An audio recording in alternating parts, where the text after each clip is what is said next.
인간관계는 복잡하고 미묘합니다. 특히 상대방이 나를 어떻게 생각하는지, 어떤 태도로 대하는지를 알아차리기란 쉽지 않습니다. 살다 보면 사람과의 관계에서 이상하게도 상대방이 나를 쉽게 보거나 내 의견이나 감정을 가볍게 여기고 무시하는 느낌을 받을 때가 있습니다. 특히 가까운 관계에서 이런 상황을 마주하게 되면 처음에는 그저 넘기려 하다가도 시간이 지나면서 서운함이나 불편함이 커지곤 하죠. 오늘은 상대방이 당신을 만만하게 보고 있다는 10가지 신호와 그에 따른 대처법에 대해 이야기해 보려 합니다. 첫 번째, 당신의 의견을 무시하거나 하찮게 여긴다. 상대방이 자꾸 당신의 의견을 가볍게 넘기거나 논의조차 하지 않는다면 이는 당신을 진지하게 대하지 않는다는 신호입니다. 가족들이 모두 모여 집안일에 대해 논의할 때 자녀들이 아빠 엄마 말은 알겠는데 요즘은 이렇게 안 해요. 라며 당신의 생각을 일축하는 경우가 있죠. 처음에는 그럴 수도 있겠지만 계속해서 이런 상황이 반복된다면 그들은 당신의 경험과 지혜를 가볍게 보는 것입니다. 이러한 상황에서는 당신의 의견도 충분히 중요하다는 점을 강조하며 대화의 중심에 서는 것이 필요합니다. 두 번째, 당신에게 책임을 떠넘긴다. 사람들은 때로 자신의 일을 다른 사람에게 떠넘기려는 경향이 있습니다. 특히 당신이 거절하기 어려운 사람일수록 상대방은 더 자주 책임을 미루려 할 수 있습니다. 만약 계속해서 중요한 결정이나 책임을 당신에게 넘기려 한다면 그들은 당신이 항상 그 일을 처리해 줄 거라고 기대하는 것입니다. 자녀들이나 손주들 돌보는 일이 반복되면서 그들이 할 수 있는 일임에도 불구하고 계속해서 당신에게 부탁을 하며 엄마 아빠가 제일 잘하니까라는 말을 자주 한다면 이는 그들이 당신을 믿고 따르는 것일 수도 있지만 동시에 부담을 미루고 있다는 신호일 수도 있습니다. 이럴 땐 적절하게 아니오라고 말할 수 있어야 합니다. 이번엔 너희가 한번 해보는 게 어때? 라는 말을 통해 경계를 설정하는 것이 중요합니다. 세 번째, 약속이나 시간을 지키지 않는다. 가족이든 친구든 약속을 자주 어기고 변명만 늘어놓는다면 그들은 당신의 시간을 소중하게 여기지 않는다는 뜻일 수 있습니다. 시간이 흐를수록 이런 상황은 관계에 금이 가게 만들고 결국 상처로 남게 되죠. 가끔 자녀가 부모님과의 약속을 어기고 어차피 자주 보잖아요 라는 말을 하며 변명하는 경우가 있습니다. 그럴 때 우리는 마음속으로는 섭섭하지만 그저 넘어가는 경우가 많죠. 그러나 이런 일이 반복된다면 그들이 당신의 시간을 중요하게 생각하지 않는다는 신호일 수 있습니다. 이럴 때는 다음에 약속을 잡을 때 이번엔 꼭 지켜줬으면 좋겠어라고 분명하게 말해보세요. 당신의 시간도 충분히 존중받을 가치가 있습니다. 네 번째, 당신의 경계를 무시한다. 모든 인간관계에서는 일정한 경계가 필요합니다. 이는 존중과 배려의 기본적인 원칙 중 하나입니다. 하지만 상대방이 당신의 개인적인 경계나 한계를 반복적으로 무시한다면 이는 그들이 당신을 쉽게 여긴다는 신호입니다. 자녀들이 계속해서 당신에게 차를 태워달라고 요구하거나 손주들을 맡아달라는 부탁을 반복한다면 당신이 불편해도 말하지 않는다고 생각해서일 수 있습니다.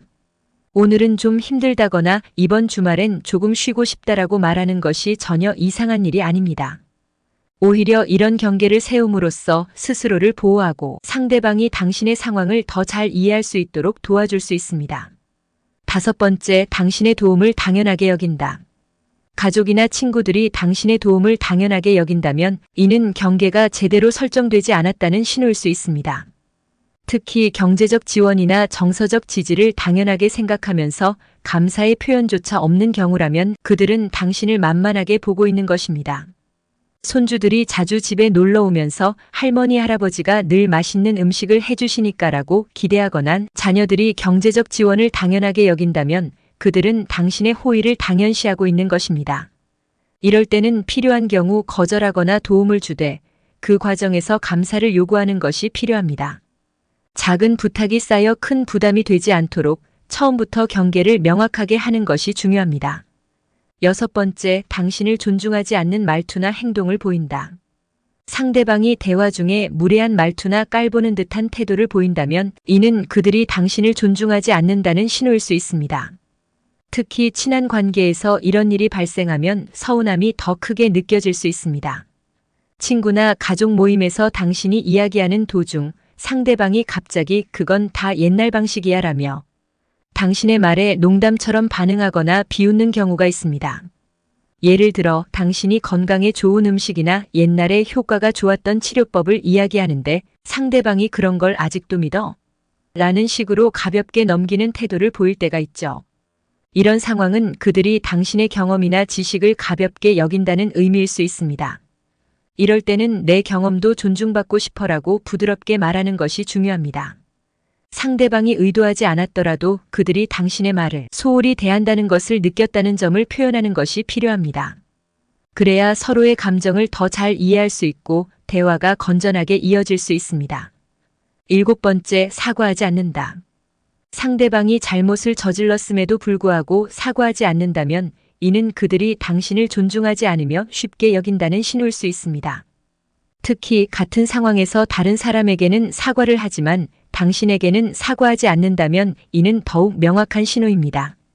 이는 그들이 당신의 감정을 중요하게 생각하지 않거나 당신이 불쾌함을 느낄 것이라고 생각하지 않는다는 의미일 수 있습니다.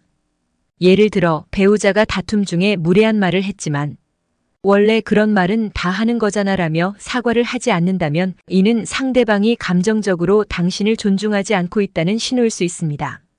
이런 경우에는 그 말에 내가 상처받았어라고 솔직히 이야기하는 것이 좋습니다.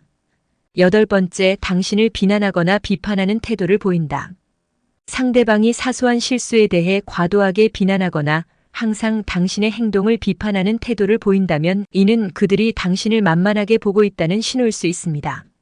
이러한 행동은 상대방이 자신을 더 우월하게 여기며 당신을 쉽게 통제할 수 있다고 느끼는 상황에서 종종 발생합니다.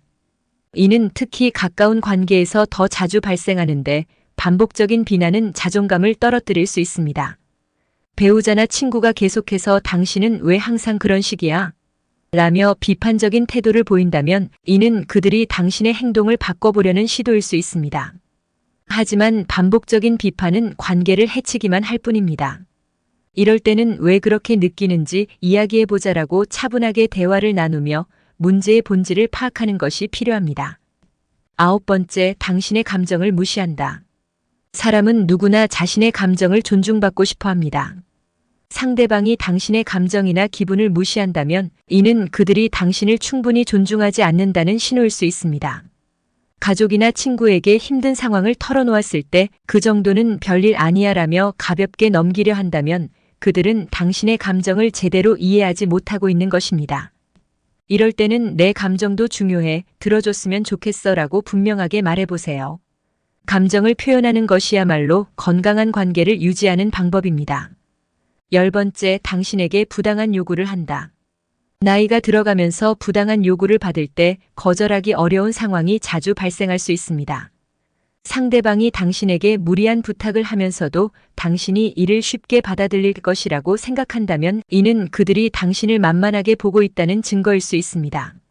자녀가 부모님께 계속해서 경제적인 지원을 요청하거나 친척들이 당신에게 반복적으로 힘든 일을 부탁하면서도 이를 당연하게 여긴다면 그들은 당신을 존중하지 않는 것입니다. 또한 은퇴 후에도 직장에서 무리한 일을 계속 부탁받는다면 이는 그들이 당신의 경계를 인정하지 않고 있다는 뜻입니다. 지금까지 상대방이 나를 만만하게 보고 있다는 10가지 신호에 대해 살펴보았습니다. 그럼 이제 왜 상대방이 이런 태도를 보이는지에 대해 생각해 볼 필요가 있습니다. 사람들은 종종 의도하지 않게 상대방을 가볍게 여기게 되는데 그 원인은 여러 가지가 있을 수 있습니다. 첫째로 관계에서 명확한 경계를 설정하지 않았을 때 상대방이 당신을 쉽게 보게 될 가능성이 높습니다. 특히 가까운 가족이나 친구일수록 서로의 역할이나 책임에 대해 명확히 이야기하지 않으면 점차 한쪽이 더 많은 부담을 지게 되는 상황이 생길 수 있습니다. 처음에는 작은 부탁이었을지 모르지만 시간이 지남에 따라 그 부담이 커지면서 당신을 항상 도움을 줄 사람으로 여기게 되는 것입니다. 둘째로 자신의 감정이나 생각을 충분히 표현하지 못하는 경우도 상대방이 당신을 만만하게 보게 만드는 원인이 될 수 있습니다. 많은 사람들은 갈등을 피하기 위해 자신의 진짜 감정을 억누르거나 상대방의 요구를 거절하지 못하는 경우가 많습니다. 그러나 이런 상황이 반복되면 상대방은 당신이 불만이 없거나 무엇이든 받아들일 준비가 되어 있다고 착각하게 됩니다. 셋째로 상대방이 당신의 행동이나 반응에 익숙해졌기 때문일 수 있습니다. 오랜 시간 동안 같은 방식으로 관계를 유지하다 보면 상대방은 당신의 반응 패턴을 예측하게 되고 그 예측에 따라 행동하게 됩니다. 예를 들어 당신이 늘 상대방의 부탁을 들어줬다면 그들은 당연히 당신이 앞으로도 계속 그렇게 할 것이라고 믿게 되는 것이죠. 이것이 습관화되면 상대방은 점점 더 당신을 만만하게 여기게 됩니다. 넷째로 당신의 자존감도 중요한 요소입니다. 스스로를 얼마나 존중하고 있는지가 상대방의 태도에 영향을 미칩니다. 자존감이 낮으면 자신의 의견이나 감정을 적극적으로 표현하지 못하고 상대방이 무리한 요구를 할 때도 쉽게 받아들이게 됩니다. 그러다 보면 상대방은 당신이 거절하지 않을 것이라는 생각에 더 쉽게 무례한 태도를 취할 수 있습니다. 마지막으로 상대방의 성격이나 환경적인 요인도 무시할 수 없습니다. 상대방이 원래 다른 사람의 감정을 잘 고려하지 않는 성격일 수도 있고 혹은 스트레스가 많거나 심리적으로 불안정한 상황일 수도 있습니다. 이런 경우 그들은 자신의 감정을 조절하지 못하고 당신을 만만하게 대하면서 감정을 풀려고 할 가능성도 있습니다. 이처럼 상대방이 당신을 만만하게 보는 데에는 다양한 이유가 존재합니다. 그렇지만 가장 중요한 것은 이러한 상황을 인식하고 더 이상 그대로 두지 않으려는 당신의 의지입니다. 오늘의 영상 어떠셨나요? 마무리하며 우리는 나이가 들수록 인간관계에서 더 많은 여유와 배려를 가지게 되지만 그럼에도 불구하고 스스로를 지키고 존중받아야 할 필요성은 변하지 않습니다. 특히 은퇴를 준비하는 시기에는 더 이상 얽매이지 않고 마음의 평화를 누릴 자격이 있다는 점을 기억하는 것이 중요합니다. 이제는 더 이상 상대방의 요구에 끌려다니기보다는 자신이 원하는 삶을 추구할 수 있는 시간입니다. 나 자신을 존중하고 내 감정을 소중히 여기는 것이야말로 건강한 관계를 유지하는 첫걸음입니다. 스스로에게도 나는 소중한 사람이고 존중받아 마땅하다라고 말해보세요. 지금껏 열심히 살아온 만큼 남은 삶에서는 당신이 주인공이 되어야 합니다. 용기를 내어 자신의 감정을 표현하고 필요할 때는 아니오라고 말할 수 있을 때 더 편안하고 행복한 인생이 기다리고 있을 것입니다. 나이는 숫자에 불과하며 진정한 삶의 가치는 당신이 스스로를 얼마나 존중하고 사랑하는지에 달려 있습니다. 은퇴 후의 시간도 당신의 가치와 자존감을 지키며 더 나은 관계와 삶을 만들어 나갈 수 있기를 진심으로 응원합니다.